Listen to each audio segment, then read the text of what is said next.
See, you will attract your destiny based upon your belief system, your what you are basically. If you are a liar, you will be attracting liars. If what you are is whom you will attract. It's Right. You think it in your mind and you will hold it in your hand, is the saying in this Rhonda Byrne secret book. See, a leadership role is show them how to do, tell them what to do, and then see what they are doing, and then praise performance. How does one train to attract the right kind of people? Is it the mindset, or is it a discipline, or is there a secret sauce to do all these things? The secret, or is there magic that works out? We would like to understand that. How do you do that? See, you will attract your destiny based upon your belief system, your what you are basically. If you are a liar, you will be attracting liars. If what you are is whom you will attract. It's Right. You think it in your mind and you will hold it in your hand, is the saying in this Rhonda Byrne secret book. So what you think, what you believe, and what are all the turmoils you've gone through your life, and what is your emotional mindset, your belief system, all those things make up your vibrating things, your antenna. Right. This is your mind, and you will be basically radiating all this to the world outside. And again, it will multiply and then come back to you as the same as the circumstances you will be facing in life. This is how I see it. So, if you are a good person, existence will take care of the rest. I think you can just forget it. You can just forget it. It's just a matter of time. It might not manifest today afternoon. It could manifest after a week or after a month or after a year, but it will definitely manifest. Whatever it is, you be good. Existence will take care of the rest. Simple. You spoke about manifestation and attraction and a lot of things. How did you get into manifestation and attraction, and how did it help you in your life and career as well? See, I'll tell you. I was reasonably good in work. When I started developing entrepreneurs from my own company, they all grew up into becoming I would have developed at least about 100 entrepreneurs in the last so many years. See, you be good to them and show them how to do. See, a leadership role is show them how to do, tell them what to do, and then see what they are doing, and then praise performance. This is the standard operating procedure. Okay, this is the method. You see them how they do, and then encourage, praise performance, and they grow up into whatever. You always lead by example. You set the bar high for them.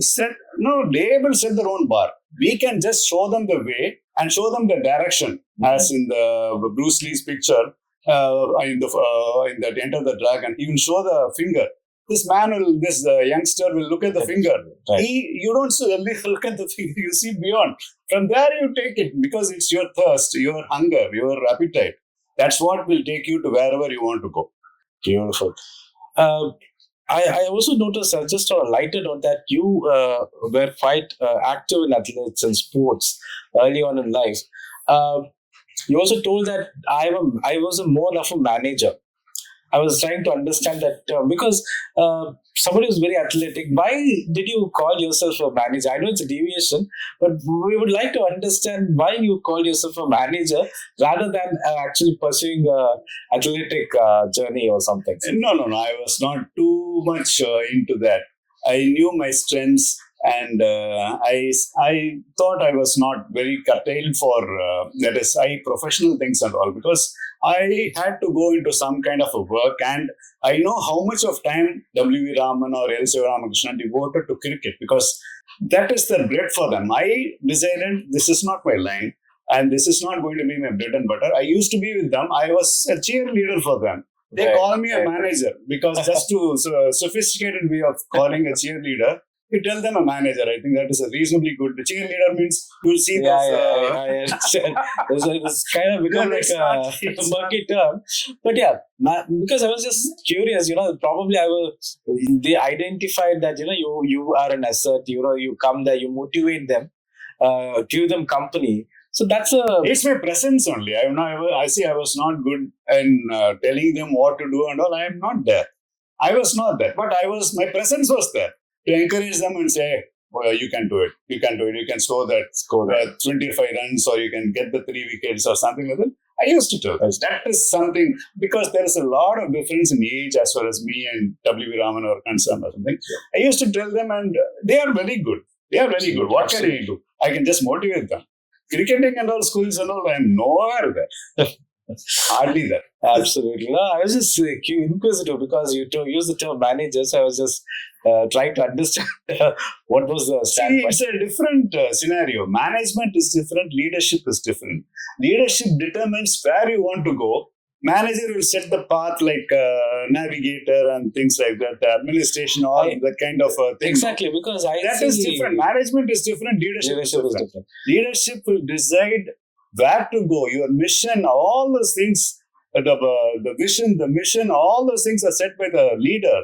And the manager will just go to the drawing table, and then how to do that administration, and how many people are there, and then portfolio, all that stuff and all. The leader sets the vision and stands by the people. I think that is the most important thing. I just you made just made a pertinent point about management and leadership, because you were a technical guy. You did your electrical engineering. You worked in the electrical segment and turned into an entrepreneur. But when I look at the current generation, if you look at a lot of people with fancy MBA degrees and all, they've got such beautiful degrees and everything. Do you think they understand what leadership stands for, and do you think that there is a clear differentiation between management and leadership? Because most of the times they talk about management, because all managers should be great leaders. What is your opinion about this whole MBA thing and leadership, sir? Please. Yes. I have seen, the position doesn't mean that you are a leader. As CFO of a company, I know MD of a large company. He is not a leader. He is a managing director of a 20,000 crore company. He is not an influencer. Leadership means influence. How many people you can influence is what leadership is all about. Leadership is all about influencing. If you become, just by that, by displacement meaning you become an officer, you become a manager, and then an accountant, and then go on down the line, and you become a managing director. By 2-3 years, you're automatically there. Your position does not mean anything to do with leadership. It is a routine. But if you look at the succession plan in most big corporates, even if you look at the Tata Group, the current chairman, so he started out as an intern, and then he is now the head of he's heading the whole Tata Group. There's a clear sign that he's been trained to do it. Maybe I'm just making it as an elaborate question, because he's been trained over the last 30 years or so to become the chairman and lead. But if you look at the current scenario, wherein a lot of new age entrepreneurs, especially if you look at a lot of youngsters in the early 20s who get some good investments and start off, I think there's no maturity in terms of handling stuff. The work culture, especially, I read a lot of things about the culture being very toxic. You work 24/7 a day or 7 days a week. You need to sit in the office. All these things are because the youngsters who are coming in are like, they are more towards achieving the goal and stuff like that. You're an entrepreneur, you've been an entrepreneur. So is that the right way to do business and grow, or you need to be for the long run, like how the Tata Group or other big companies are working? What is your take on this, sir? What is your advice to the younger generation? Should they be a little more, say, goal-oriented, at the same time focus on the long run, or short run and then make money and exit? What is your good question. Standpoint, sir? Good question, and I don't know how much I will be able to answer this question properly. I'll try my best. Please. See, I was doing my business. Okay, I was an electrical contractor only, doing a lot of work, and I was the one who installed the first computer in the first of the nationalist banks in India. Okay. On October 3rd, 1985, they got this ALPM introduced. And then I became a turnkey contractor later on, doing a lot of interiors and all that. Those things are all fine. Now, when it comes to answering your question, I was working like that, and I didn't know how an organization functions. Okay. And then I got in touch with a person whom I was talking to, and he said, see, there are two things. One is making more and more and more and more money. The other one is making an organization. He told me very precisely in the same way. He said, you guys are all making money. You know how to make money.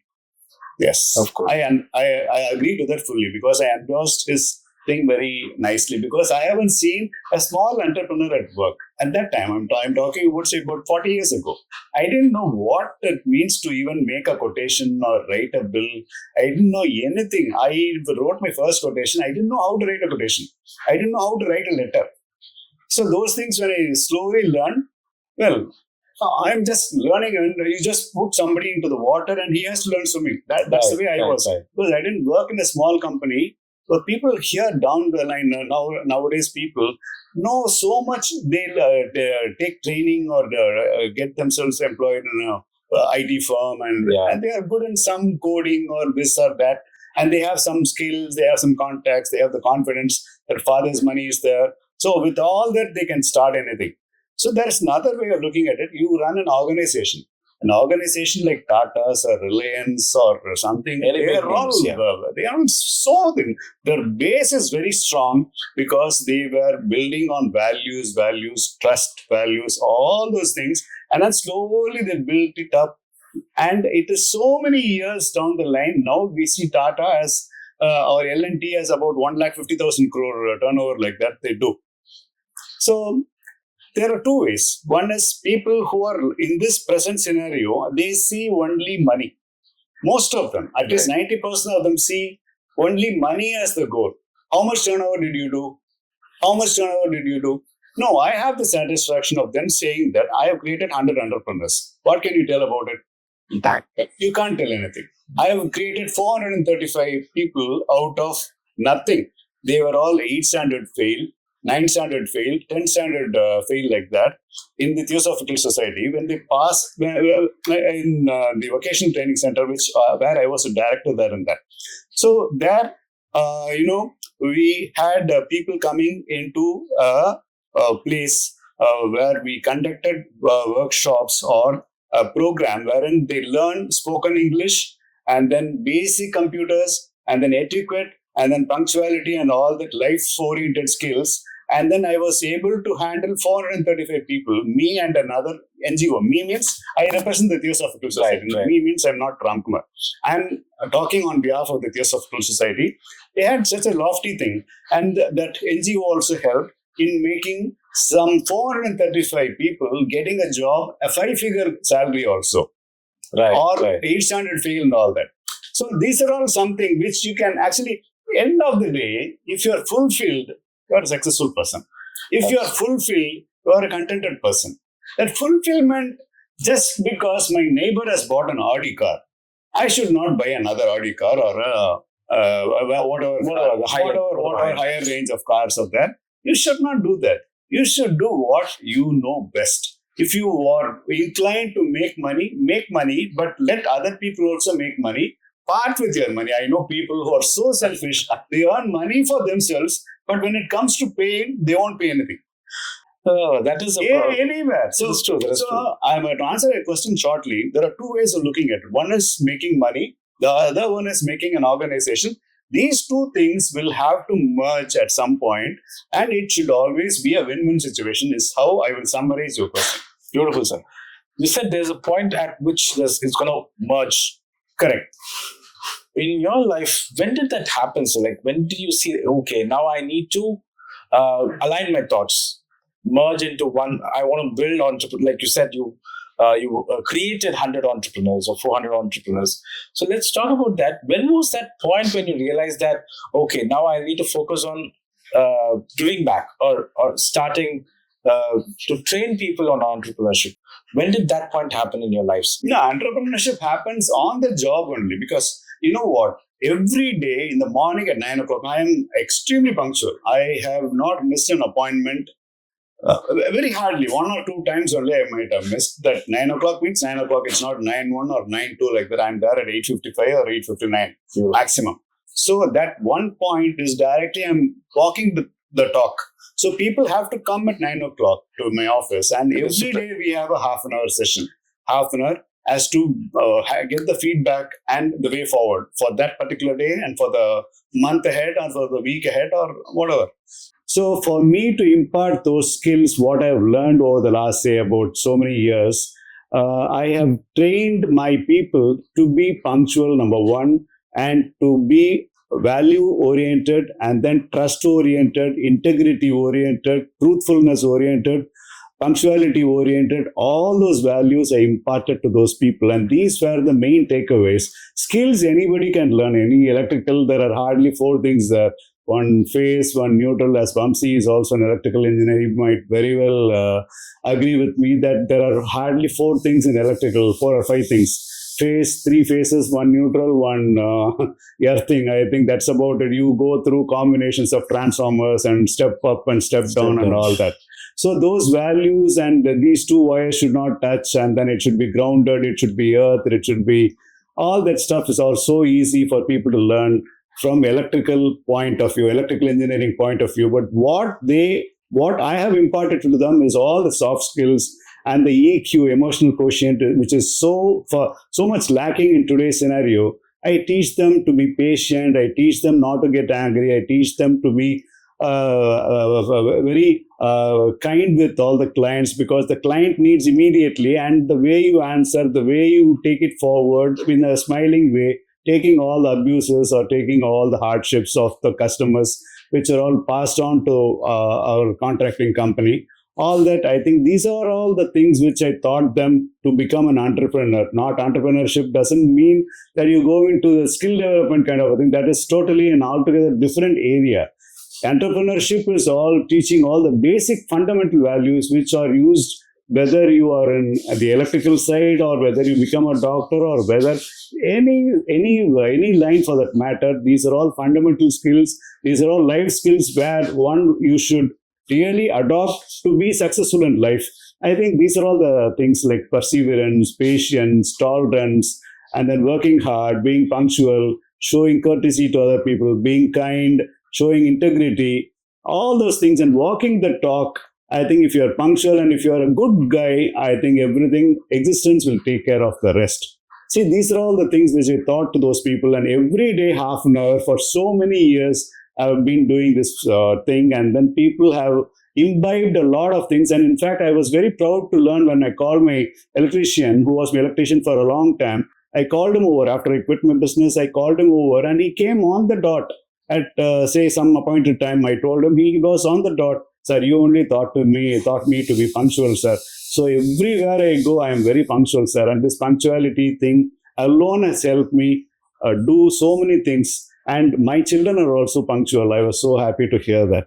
And another time, I took my watchman's daughter to a shop to buy them some cord or wire for connecting the PC. I took them to a nearby shop to get them that wire which is connected to the computer, which is connected to the laptop.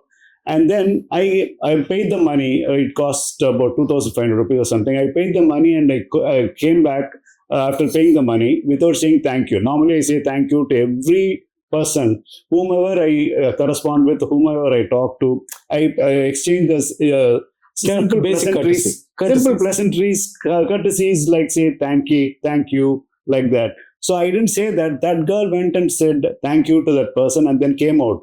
I was really flabbergasted. My God, how much, sir? You only taught me, sir. You didn't say it this time, sir. She told me. And well, I missed out that time, but not certainly there in my mind. It just slipped my mind to say thank you to that person. But this is all what one can do. These go a long way by saying thank you. And in fact, I read a portion by a lady who writes in the Hindu on every Friday. She writes this Friday, I saw that there was an exchange program, and this woman's daughter had gone somewhere abroad, and some other girl had come to stay in her house, and that girl had been in this person's house for a while, and then she said, I love India, I love the food, I love the people, everything here, but auntie, can you tell me why is it that your children here don't say thank you, don't say please, don't say sorry? I was surprised. Well, this is what things are. Our new people, our people of today's scenario, those Gen Z or whatever. I think the courtesies are all missing. The respect for people, for elderly people, they are all missing. I think these are all the things what our generation has learned. And for I think I would answer your question about entrepreneurship. I think if you're strong in your fundamentals and like all the values I told you, and with ambitions sky high, I think you can make it in life. This foundation is absolutely required, and this could be inculcated when you are teaching your children right from age 1 month to 6 months, 6 years. This is when your subconscious grows totally, because your conscious mind comes into picture only after when you become 6 years. The belief system, everything works so nicely in the subconscious mind when you are up to 6 years old. Seventh year onwards, your conscious mind starts working. And then if you want to change your belief system, you have to work hard on it to go get across to the subconscious mind and inform the mind so many times. But the first 6 years of parenting is very important. Beautiful. I think you spoke about two beautiful things. One is about entrepreneurship, the value system, and the life skills that are required to succeed as an entrepreneur and as a business person. But more than that, about the mindset, how one should train the mind. And you said that parenting plays a vital role in inculcating habits early on in life. I'm going to have. There are two questions that I'm going to ask you from whatever you told me, sir. One is regarding mindset, because you told me that if you are trainable, if you are able to learn whatever skills that are being taught, because you said skills doesn't mean technical skills, of course, because we spoke about that. Technical skills you can go to any college and learn, but or through practice, maybe years of practice, you learn all the right skills. But when it comes to the values that you spoke about, patience, customer handling, discipline, and all those things, because it's a very punctuality, especially Indians are known for not being punctual. Whenever I try to be punctual and people say, oh, you are on time, I was like, I'm supposed to be on time. By the way, you came here on time today. You said 10 o'clock and you were here at 9:57. I was very happy when you came here at 9:57. Yeah, I'll just tell you a small thing which I told somebody day before yesterday. They were laughing after a program there in the Theosophical Society this Saturday. So people came late. 4 o'clock was the time when the program had to start. I had to start only by 4:05, 4:07, like that. And then I was casually saying that we have to get adjusted to this IST. I told him, sir. He asked me, then I said, IST stands for two things. One is Indian Standard Time and our Indian Standard Tummy.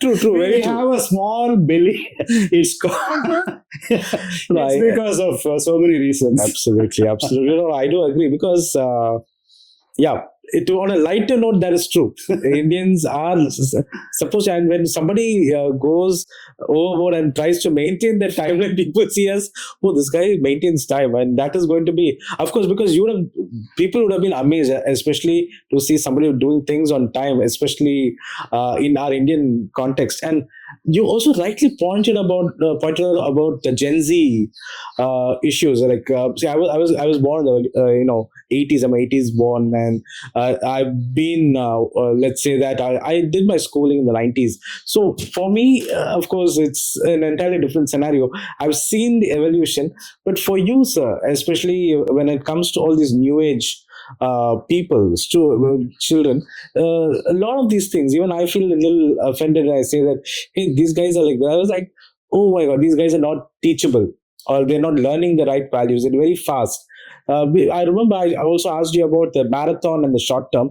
All the new generation kids are more about short term success, and I'm looking at the negative aspects also, because they burn out very fast. But the positive factor is they are quick.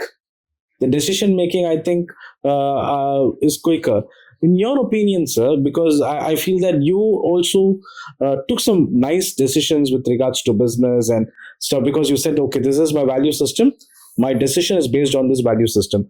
But Gen Z's people are more about taking decisions on the go. I don't know if they have a value system in place, but what do you think about, or what is your suggestion to the Gen Z when it comes to decision making? Do you think whatever they are doing right now is right, or they should have a change in the mindset to take decisions in life?